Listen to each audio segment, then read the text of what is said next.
Leyendo con Laura Cepeda no solo es un podcast, es una forma de vida. Comenzamos. Capítulo 10. Juan Diego de Veracruz. En un ejido localizado a unos 100 kilómetros del puerto de Veracruz vive Juan Diego. El ejido tiene una población de unos cuantos cientos de habitantes que se dedican fundamentalmente al cultivo de frutales y del maíz. Las tierras del ejido son fructíferas, el clima es cálido y húmedo con lluvias abundantes y la vegetación frondosa. La comunidad del ejido es tranquila, los hombres salen al campo al amanecer y regresan cuando el calor se vuelve intenso hacia mediodías. Comen en sus casas, toman una siesta y al atardecer con la frescura salen a platicar, jugar a las cartas y retosar en hamacas o a bañarse en el río. Los niños son alegres, juegan en las calles y entran a las casas de sus vecinos como si fueran las suyas propias. Las puertas de las casas están abiertas e invitantes para las visitas. La gente del ejido es amable, buena anfitriona. Los fines de semana se reúnen en un extremo del ejido en donde han aplanado la tierra, cortado las hierbas, colocado 2 porterías y una esquina de alambrado. Juegan béisbol la mayor parte de las veces y en algunas ocasiones fútbol soccer. Existe una gran cantidad de árboles de mango de Manila, ciruelos, aguacates y limoneros. Una de las atracciones del ejido son varias cuevas por las que fluyen ríos subterráneos, un manantial fresco y cristalino que surge de la montaña y que las mujeres del ejido utilizan para lavar sus ropas y los muchachos para bañarse. Juan Diego nació el 9 de diciembre de 1960. Su niñez transcurrió como la del resto de los niños del ejido, aunque siempre manifestaba una cierta peculiaridad que lo diferenciaba del resto de los niños. Esta era una hipersensibilidad y una excelente capacidad de observación. Al cumplir los 24 años de edad, estando en una ocasión en compañía de unos amigos, de pronto y sin razón alguna decidió leer la suerte de una de sus compañeras, utilizando una baraja, y para sorpresa de sus amigos y de él mismo, acertó en diferentes aspectos de la vida de su amiga. A partir de este momento empezaron a sucederle más y más experiencias en las que se reflejaban dones de adivinación y de curación.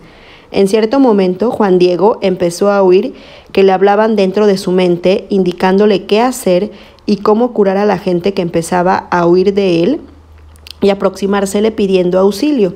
Su capacidad pronto se extendió hacia los pueblos cercanos y le empezaron a visitar gente que venía a curarse. Juan Diego afirma que a partir del momento en que empezó a curar, las voces que oía se hicieron más claras y le indicaron una serie de procedimientos para aplicarlos con sus pacientes y una secuencia de técnicas para aplicarlas en él mismo, con el objeto de promover su desarrollo. Empezaré describiendo algunas de estas técnicas para después referirme a los métodos de curación y a la concepción de la realidad de este joven psicólogo autóctono. Técnicas de meditación de Juan Diego. Uno de los aspectos más interesantes de la psicología autóctona mexicana es que sus miembros utilizan diferentes técnicas con el objeto de estimular su propio desarrollo, técnicas que bien podrían denominarse de meditación. El caso de Juan Diego no es la excepción y él utiliza como principal técnica de desarrollo la siguiente. Al amanecer, se sienta cruzando las piernas. En esta postura, Juan Diego cierra los ojos y permite que su mente se relaje, tratando de captar de esta manera lo que él llama la energía cósmica, que poco a poco penetra en su cuerpo, logrando al mismo tiempo que su propia y característica energía salga del mismo. En esta situación permanece durante 2 horas, al cabo de las cuales siente que está en total unión con el entorno y su propio ego desaparecido. Después de esta meditación se impregna de una loción de tabaco que, según él, le ayuda a mantener su estado y en esta situación empieza su labor curativa con los enfermos del día. De acuerdo con el propio Juan Diego, la energía que ha captado durante su meditación matutina la entrega a sus pacientes, sintiendo al mismo tiempo ser protegido por una fuerza que impide que los males y problemas de sus pacientes penetren en él. Al final del día y cuando decide volver a retomar su propia energía, Juan Diego se dirige al río y en el manantial de aguas cristalinas se baña. A partir de ese momento, según él, su protección desaparece y vuelve a ser un joven común y corriente. Experiencias durante la meditación. De acuerdo con este aprendiz, durante su meditación recibe la presencia de 3 seres a los que llama protectores, quienes le dicen e instruyen en artes chamánicas y de curación. Estos 3 protectores, de los que Juan Diego no quiso mencionar sus nombres, le han enseñado todo lo que sabe y han prometido que su entrenamiento y desarrollo seguirá siempre y cuando aplique sus conocimientos en la curación de sus pacientes. Además de recibir información, Juan Diego afirma ser capaz de percibir visualmente su entorno a pesar de permanecer con los ojos cerrados. Por otro lado, Juan Diego dice que la sensación más común durante sus meditaciones es la de ligereza en un grado tal que está seguro de que podría levitar, cosa que afirma realizó en varias ocasiones. El concepto de la realidad según Juan Diego. Juan Diego forma parte de la nueva generación de psicólogos autóctonos mexicanos. Afirma que todos los procedimientos que utiliza y todas las técnicas que maneja las ha obtenido directamente a través de la información que le brindan sus protectores, sin que haya utilizado en ningún momento la enseñanza de un instructor vivo. Juan Diego dice que él fue escogido para volverse chamán y que no existe ningún antecedente en su familia que lo predispusiera para esta profesión.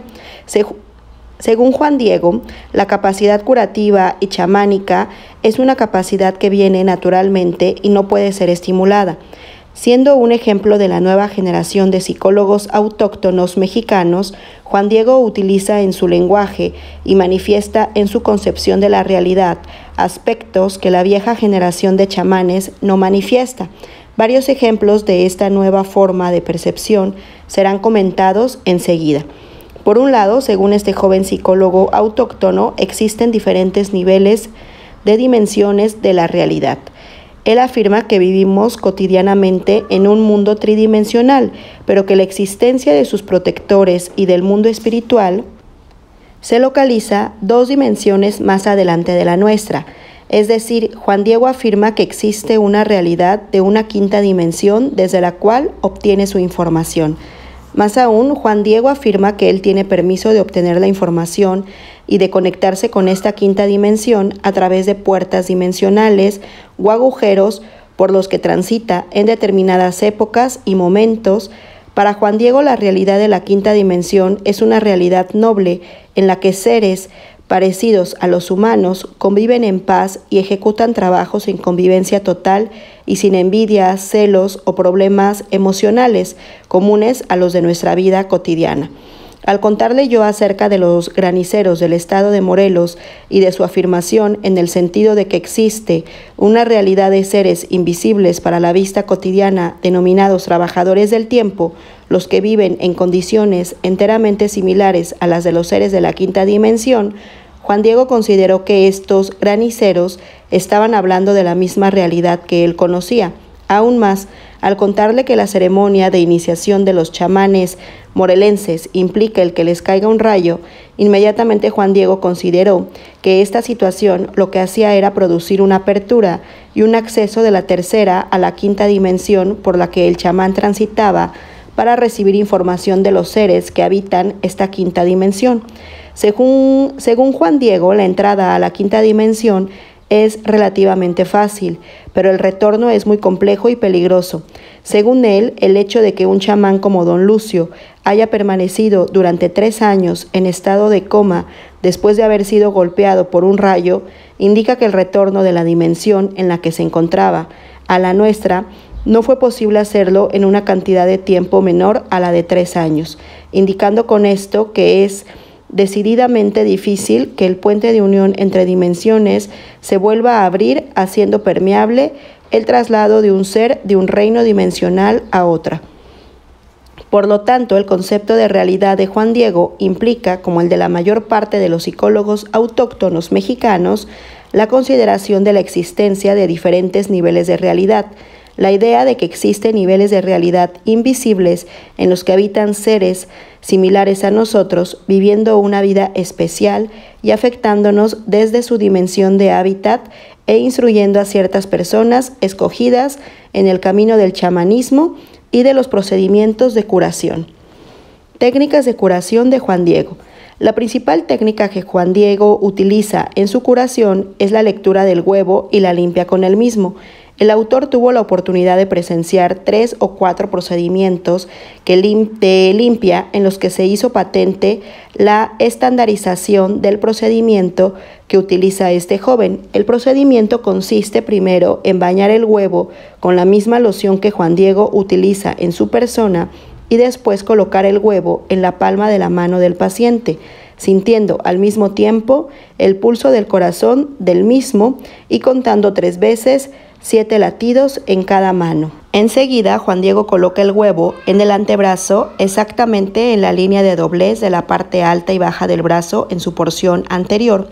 Frota esta porción y después coloca el huevo en el entrecejo del paciente, también durante un determinado número de latidos, y por último lo coloca debajo de la oreja derecha y después de la izquierda del paciente.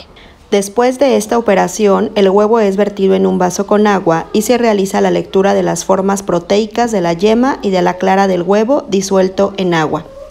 Juan Diego tiene una técnica de lectura de las burbujas y de las formaciones proteicas, la que a él le permite conocer con exactitud las alteraciones y los problemas de sus pacientes.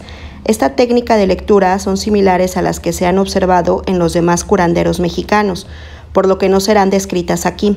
Lo único que podría comentar es que en estas técnicas de lectura, las burbujas que deja la clara indican la existencia de fuerzas o energías que afectan a la persona y que dependiendo del tamaño y de la posición de las burbujas, estas influencias son diferentes. Juan Diego en ocasiones hace dibujos de las formaciones proteicas con el objeto de tener una mayor exactitud en la visualización de las mismas y también con el objeto de podérselas mostrar a sus pacientes, haciendo con ellos un diagnóstico compartido. Conclusiones. En conclusión, nos encontramos con un joven que podríamos considerar como uno de la nueva generación de psicólogos autóctonos mexicanos. Esta nueva generación se caracteriza, si nos atenemos a lo estudiado en el caso de Juan Diego, por utilizar similares técnicas y manejos terapéuticos que sus antecesores, pero simultáneamente con un manejo conceptual y terminológico diferente, más moderno y contemporáneo. Un ejemplo de lo anterior es el uso del concepto dimensional, que hace referencia a lo que los chamanes de la vieja generación llamarían trabajadores del tiempo, seres espirituales, mundo invisible, etc. Aunque Juan Diego afirma que no tiene maestro o guía identificable en este mundo, es concebible suponer que términos como los de quinta dimensión u otros que usa son un reflejo de aprendizajes culturales y sociales que Juan Diego ha tenido durante toda su vida en la escuela, oyendo la radio, la televisión, en conversaciones con sus amigos, etc. Por lo tanto, no es posible acceder a la consideración de que todo su conocimiento proviene única y directamente de sus guías o protectores, como él afirma, sino que es una mezcla entre este conocimiento interno y la información que le ha transmitido la cultura tecnológica contemporánea. Esta es quizás otra de las características de la nueva generación de psicólogos autóctonos, los que han sido más influidos por el entorno, por la cultura, por los medios de comunicación a los que han estado sometidos en forma mucho más intensa de lo que fueron sus antecesores chamánicos. Resulta interesante además el uso de una técnica de meditación con características muy similares a las técnicas que usan en Oriente. Como se recordará, él se sienta en una posición con las piernas cruzadas y en esta situación permanece durante 2 horas en la mañana, en estado de relajación. Esta técnica es usada en el Oriente. Por último, la existencia de un joven psicólogo autóctono mexicano como Juan Diego nos obliga a verificar una consideración que habíamos tenido previamente, que era la de que estábamos en presencia de la última generación de chamanes mexicanos, por lo que ahora podríamos decir que está iniciándose un nuevo movimiento de psicólogos autóctonos que, aunque ya recibe influencias de la cultura contemporánea, sigue manteniendo cierto carácter autóctono, libre de influencias externas. Capítulo 11. Don Rufino de Yucatán. A 60 minutos de la ciudad de Mérida y en un pequeño poblado, vive don Rufino Tan, un chamán maya que durante más de 25 años se ha dedicado a curar y guiar en el desarrollo de la conciencia a pacientes y discípulos. Don Rufino tiene una edad aproximada de 70 años y todavía conserva el vigor y curiosidad de la juventud. Habilidades de don Rufino. Don Rufino dice poseer la capacidad de atraer hacia sí mismo cualquier espíritu de una persona hacia la cual dirija su atención, mediante su respiración y orientado su cuerpo en la misma dirección en que se encuentra la persona, realiza unos movimientos característicos con sus brazos e inhala profundamente. Según don Rufino, estas maniobras atraen el espíritu de la persona. Una vez en posesión de aquel, este chamán deposita la presencia espiritual en una de sus discípulas, la cual ha sido entrenada para incorporar dentro de su cuerpo al espíritu de la persona atraída. Una vez en el interior del cuerpo de la discípula, don Rufino se comunica con el espíritu y lo sana. Según don Rufino, la enfermedad tiene su origen en la ocupación que un espíritu ajeno hace del cuerpo de una persona. Sanar a la persona es alejar el espíritu intruso y devolver al original. En ocasiones es el espíritu propio el que enferma y con él, una vez dentro del cuerpo de su discípulo, don Rufino mantiene una conversación terapéutica y le ofrece claridad acerca de su estado y condición. Cuando el espíritu enfermo recibe la influencia terapéutica que don Rufino le ofrece, o cuando el espíritu intruso es convencido de dejar de molestar a la persona, vehículo o blanco, la persona se cura. El maestro de don Rufino. Este chamán afirma ser discípulo de don Máximo Ken, autoridad máxima en la disciplina que don Rufino practica. Resulta extraordinariamente interesante constatar que el mismo don Máximo Ken es mencionado por otros chamanes mayas como maestro y máxima autoridad espiritual. Un ejemplo de esta coincidencia es el de doña Susana, una chamana maya que no conoce a don Rufino, pero mencioné a don Máximo Ken en la categoría anteriormente mencionada. Acerca de este personaje no tenemos otra información excepto la de que es un ser que según los chamanes mayas vive en el espacio y no tiene dimensión corporal alguna. Don Rufino posee la capacidad de hacer penetrar a sus discípulos en un trance profundo durante el cual ellos son capaces de establecer contacto con don Máximo Ken. En esta situación sus discípulos le ofrecen mensajes y le ayudan a realizar curaciones. Interpretación. Resulta extraordinariamente difícil explicar la conducta de don Rufino, aunque una interpretación tentativa de sus actos y consideraciones se ofrecerá enseguida. En el chamanismo mexicano es común encontrar que los directores de algunos linajes hablen de la existencia de dos niveles diferentes de la realidad, uno en el cual la realidad cotidiana existe y otro en el cual el chamán establece contacto con un maestro o guía, quien ocupa su cuerpo y en esta situación se sirve de él para curar, ofrecer mensajes y guiar a sus discípulos. Doña Pachita era un buen ejemplo de lo anterior. Ella se conducía como una mujer común y corriente hasta que penetraba en un estado característico, durante el cual su cuerpo era ocupado y controlado por el espíritu de Cuauhtémoc, el último emperador azteca. Ocupada por Cuauhtémoc, doña Pachita era capaz de realizar hazañas milagrosas y extraordinarias de curación y de manejo de la energía y la materia. Otros casos similares son los de don Florencio de Morelos, doña Susana de Yucatán, don Iván Ramón de México, etc. Todos ellos cambian su personalidad cotidiana normal por otra. Después de ejecutar una serie de maniobras que en la mayoría de los casos implican sentarse en una silla, cerrar los ojos y respirar profundamente hasta comenzar a vibrar sus músculos con intensidad. Todos los chamanes, excepto don Rodolfo de Veracruz, afirman que durante el trance su cuerpo es ocupado por otro espíritu.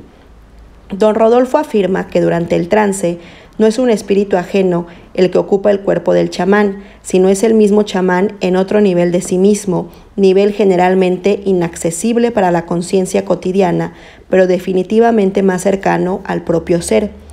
Esta interpretación coincide con la postura del renunciante típico de la India, quien a fuerza de no aceptar identificarse con ningún papel social, estructura o acuerdo, acaba viviéndose como separado de su propio cuerpo, con el cual tampoco acepta identificarse. Este renunciante habla de sí mismo en tercera persona, concediendo que su identidad corporal no es su verdadero yo. Así, él mismo se encuentra más allá de sus condicionamientos, historia personal y apegos. En una religión de mismidad, son identificaciones totalmente libre de restricciones y necesidades e independiente de las leyes que apresan al resto de los mortales en el interior de estructuras, identificaciones concretas y dependencias materiales. Podría pensarse que el chamán que cree ser ocupado por otro espíritu en realidad se coloca en su verdadero yo y así, liberado, es capaz de realizar todo tipo de curaciones y aún milagros. En el caso de don Rufino y de otros chamanes mayas, su referencia a la existencia de don Máximo Ken podría entenderse como un velado. Conclusiones. Si es correcta la interpretación de que la personalidad alterna en la que se transforma el chamán es su verdadero yo, no identificado con su cuerpo e historia, los linajes que estimulan y entrenan a sus discípulos a penetrar en trance están estimulando un verdadero desarrollo, explicándolo mediante una errónea interpretación. Esta consideración merece mayor investigación en el futuro, recordatorio de la verdadera identidad del ser humano. En el linaje de don Juan Matus de Sonora, a esta identidad humana esencial se le llama la banda del hombre y se dice que un hombre llega al éxtasis cuando es capaz de interactuar con esa banda. La capacidad de don Rufino de interactuar con los espíritus enfermos o intrusos de sus pacientes podría interpretarse con base en la teoría sintérgica como una capacidad del campo neuronal de don Rufino de enfocarse en los campos neuronales de sus pacientes y de modificar su morfología a distancia. Capítulo 12. Algunas técnicas de meditación de los psicólogos autóctonos mexicanos. Es posible considerar la existencia de 3 niveles diferentes entre los psicólogos autóctonos mexicanos. El nivel más evolucionado entre ellos es el del maestro, el que sabe, el que guía y entrena a otros psicólogos autóctonos. A este nivel podríamos adjudicarle el término de chamán, el de las veces utilizando hierbas o alguna técnica específica como la asociada con los movimientos de limpia, con huevo, las vistas, etc. El curandero, aunque posee cierto conocimiento psicológico, es un especialista en técnicas concretas. De acuerdo con estas 3 categorías de chamán, psicólogo autóctono y curandero, podemos encontrar diferentes niveles de técnicas de curación y, por supuesto, diferentes niveles de conceptualización. En general, mientras más evolucionado se encuentre el psicólogo autóctono, menos dependerá de técnicas y más de su intuición y de manejos energéticos directos. Mientras menos evolución tenga el psicólogo autóctono, mayor será su dependencia con respecto a técnicas que requieran el uso de objetos o sustancias específicas y menor será su uso de procesos intuitivos y de manejos energéticos directos. Por otro lado, también relacionada con el nivel de evolución del psicólogo autóctono, podemos encontrar la utilización de técnicas de meditación diferentes, técnicas que son más sofisticadas mientras más evolucionado sea el chamán y menos sofisticadas mientras menos desarrollo tenga. Con sofisticación no me refiero más que a la capacidad de establecer un contacto más o menos directo con el que podríamos llamar el ser del psicólogo autóctono o su naturaleza verdadera, para utilizar un término oriental. Este capítulo tratará de describir algunas de las técnicas de meditación de nuestros psicólogos autóctonos y la conceptualización subyacente a su uso. La descripción que se hará de chamán es entonces el nivel de máximo desarrollo al que llega la psicología autóctona. El siguiente nivel es el del psicólogo autóctono, que sin ser maestro posee un conocimiento suficiente como para que, además de curar, pueda ofrecer asesoría psicológica a sus pacientes, guiarlos para la resolución de problemas complejos y ayudar al mantenimiento de la salud mental de su comunidad y también a la prevención de deterioros en esta misma salud mental. Por último, el tercer nivel corresponde a lo que podría denominarse curandero. Este se dedica, como su nombre lo indica, a curar la mayor parte de las veces utilizando hierbas o alguna técnica específica como la asociada con los movimientos de limpia con huevo, las vistas, etc. El curandero, aunque posee cierto conocimiento psicológico, es un especialista en técnicas concretas. De acuerdo con estas tres categorías de chamán, psicólogo autóctono y curandero, podemos encontrar diferentes niveles de técnicas de curación y, por supuesto, diferentes niveles de conceptualización. En general, mientras más evolucionado se encuentre el psicólogo autóctono, menos dependerá de técnicas y más de su intuición y de manejos energéticos directos. Mientras menos evolución tenga el psicólogo autóctono, mayor será su dependencia con respecto a técnicas que requieran el uso de objetos o sustancias específicas y menor será su uso de procesos intuitivos y de manejos energéticos directos. Por otro lado, también relacionada con el nivel de evolución del psicólogo autóctono, podemos encontrar la utilización de técnicas de meditación diferentes, técnicas que son más sofisticadas mientras más evolucionado sea el chamán y menos sofisticadas mientras menos desarrollo tenga. Con sofisticación no me refiero más que a la capacidad de establecer un contacto más o menos directo con el que podríamos llamar el ser del psicólogo autóctono o su naturaleza verdadera, para utilizar un término oriental. Este capítulo tratará de describir algunas de las técnicas de meditación de nuestros psicólogos autóctonos y la conceptualización subyacente a su uso. La descripción se hará individualizando las técnicas y personificándolas en psicólogos autóctonos específicos y chamanes. Técnicas de meditación de Don Lucio de Morelos.